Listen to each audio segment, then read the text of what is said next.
Bienvenidos al canal del Ministerio de Meditación Bíblica. Mi nombre es Evelyn y hoy vamos a estar compartiendo el panorama semanal de esta semana. Como hacemos cada lunes, lo que hacemos es dar un breve repaso de los pasajes que vamos a estar meditando.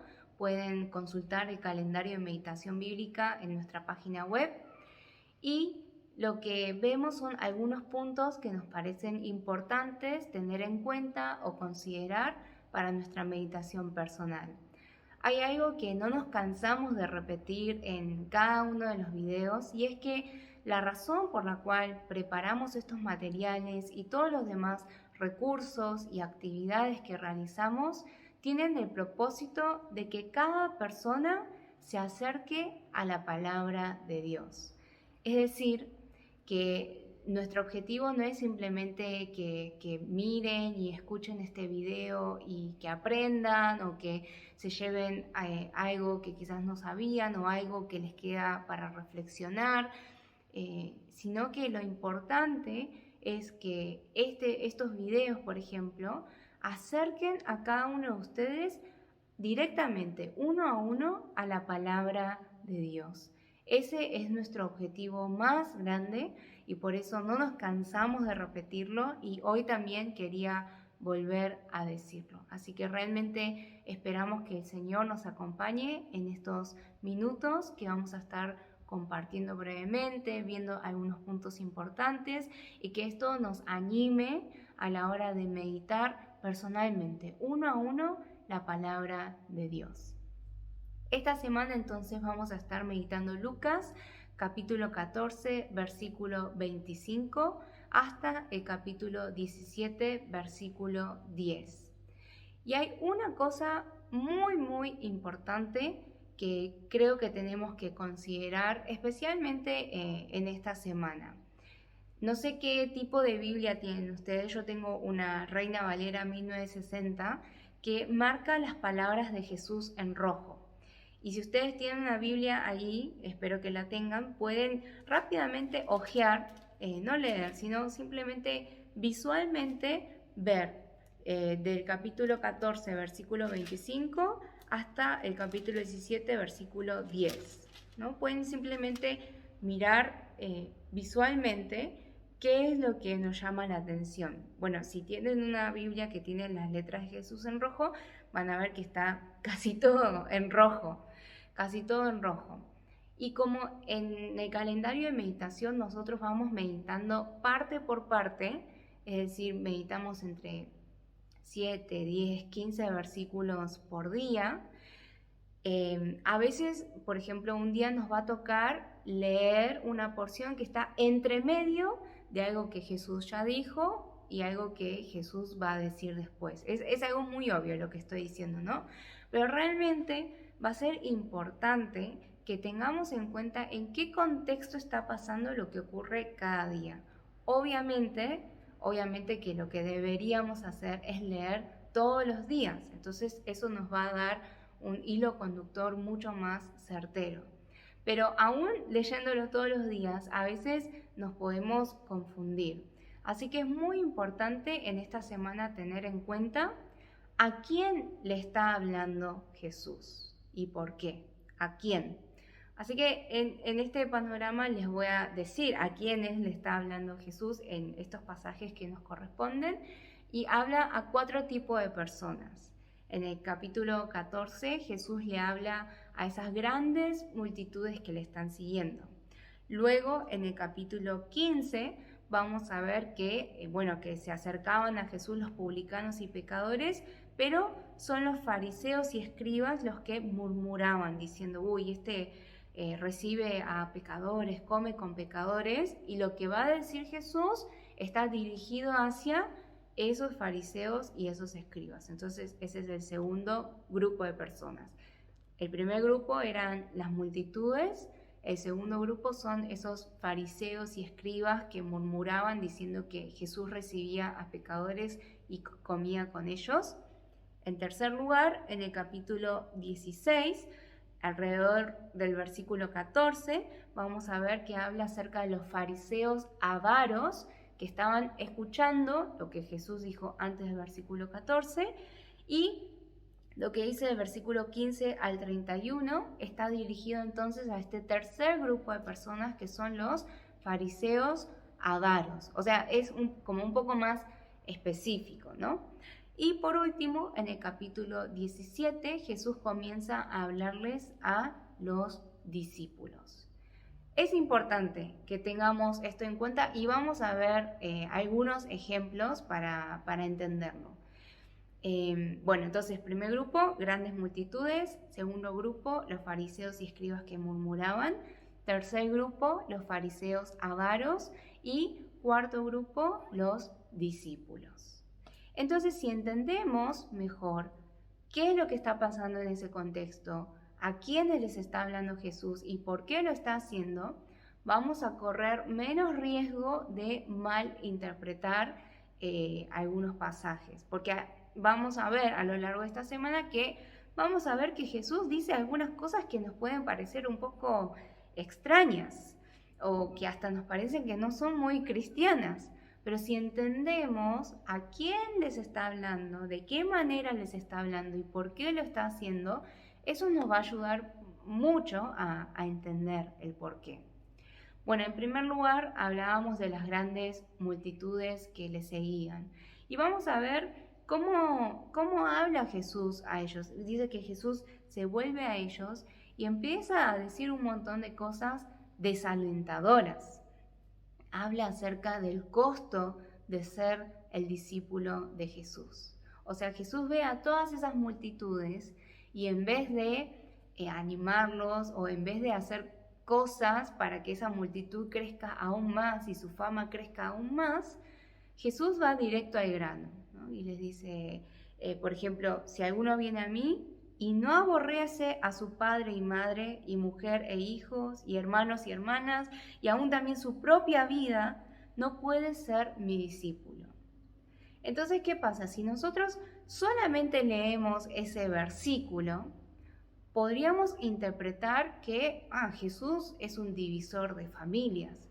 Podríamos malinterpretar y pensar que Jesús nos está diciendo, bueno, no importa la familia, lo importante son las cosas de Dios. Y seguramente todos en algún momento de nuestro proceso en la vida de fe, hubo tiempos, o quizás no, espero que no, pero a mí me ha pasado, en el que hemos sido negligentes con nuestra familia, diciendo que estamos glorificando a Dios, diciendo que tenemos cosas más importantes para Dios, y muchas veces vemos pasajes como estos y nos justificamos. Jesús dice que si queremos seguirle a Él, tenemos que aborrecer a padre, a madre, incluso nuestra propia vida para ser su discípulo. Eso no es no es el sentido de lo que Jesús está queriendo decir. Pero si entendemos un poco de contexto, si hacemos el esfuerzo de imaginarnos ese momento, de ponernos en los zapatos de esas personas y de Jesús y de lo que está pasando en ese momento a momento, podemos entender que Jesús lo que está queriendo decir con estas palabras es justamente lo que dice después también, que calculen el costo de seguirle. ¿Por qué? De vuelta, ¿cuál es el primer grupo de personas al cual Jesús se está dirigiendo? Dice a estas grandes multitudes que iban con Él. Estas grandes multitudes que iban con Él. Entonces probablemente Jesús conocía las intenciones de esas grandes multitudes.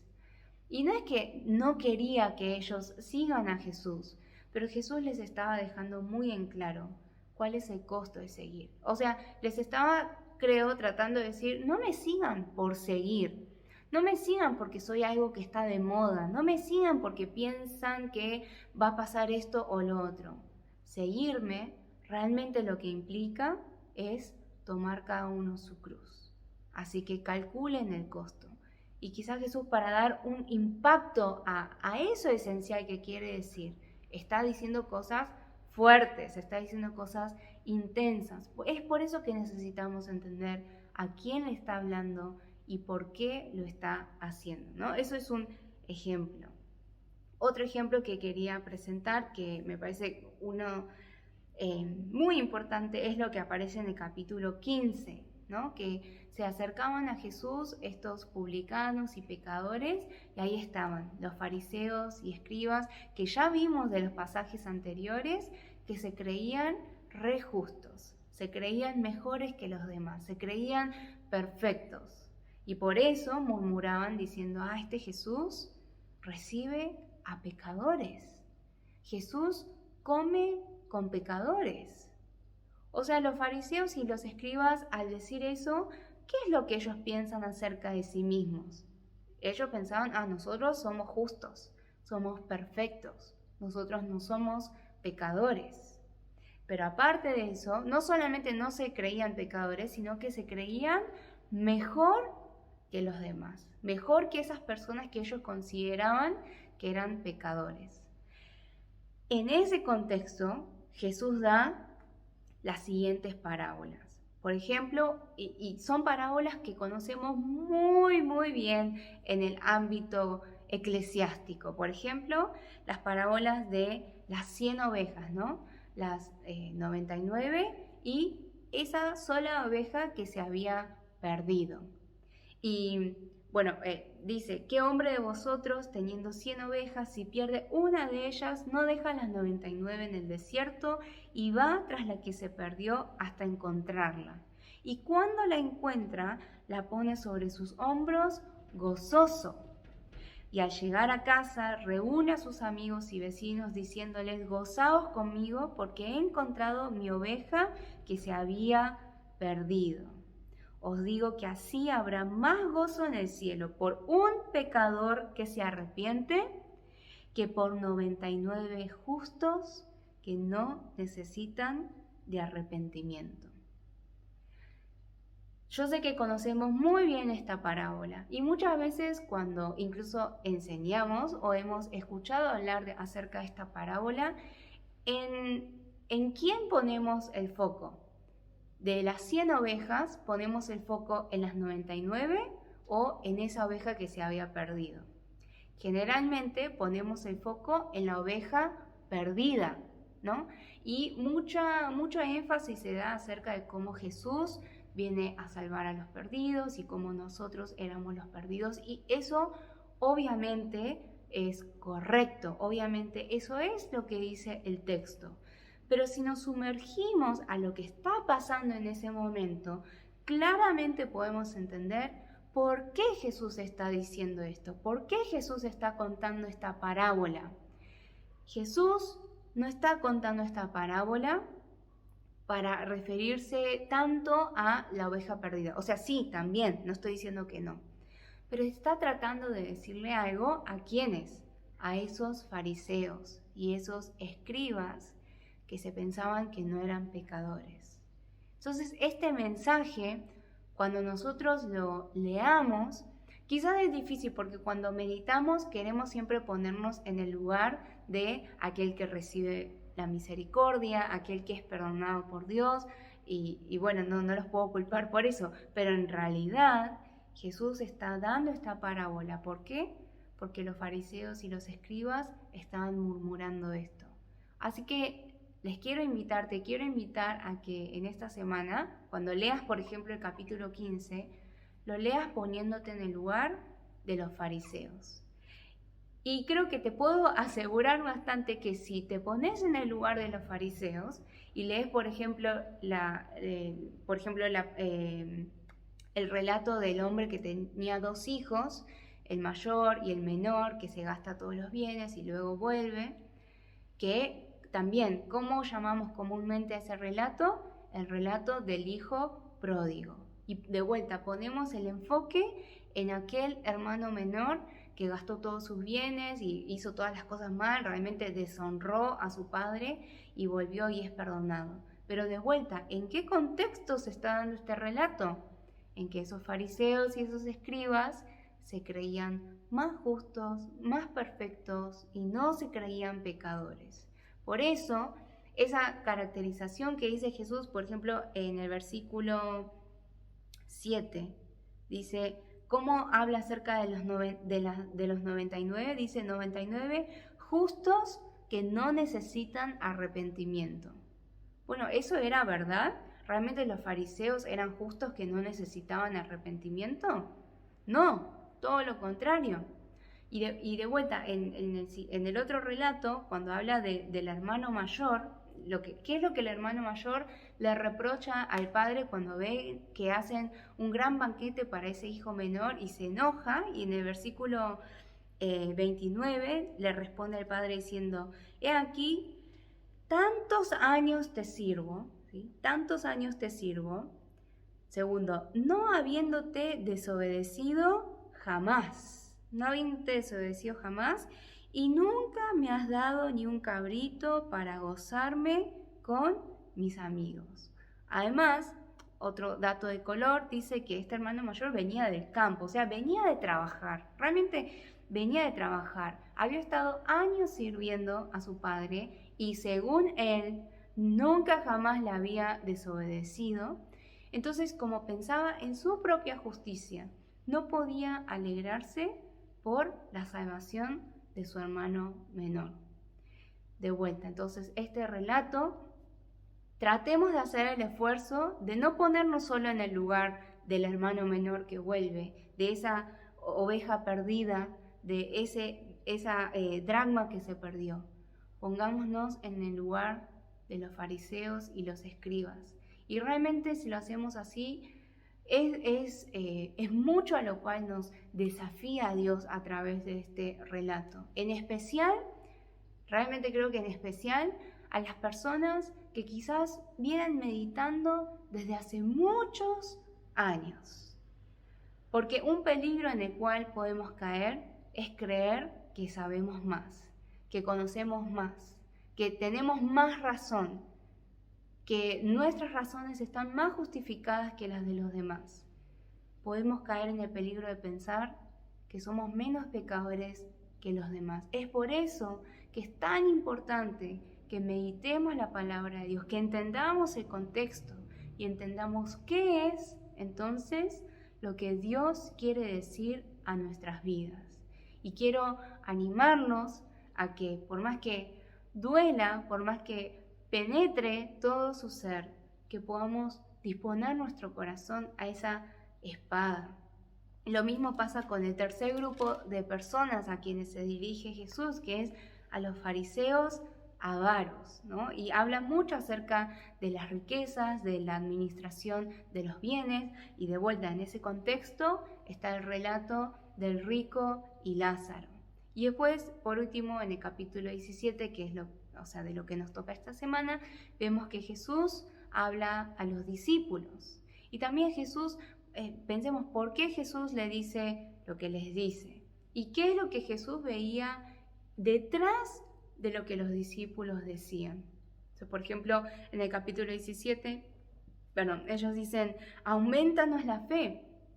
Y Jesús después les dice: bueno, si tuvierais fe. O sea, no se trata de aumentar, ¿no? Está diciendo: si tuvierais fe, como un grano de mostaza, podríais decir a este sicómoro: desarraígate y plántate en el mar, y os obedecería.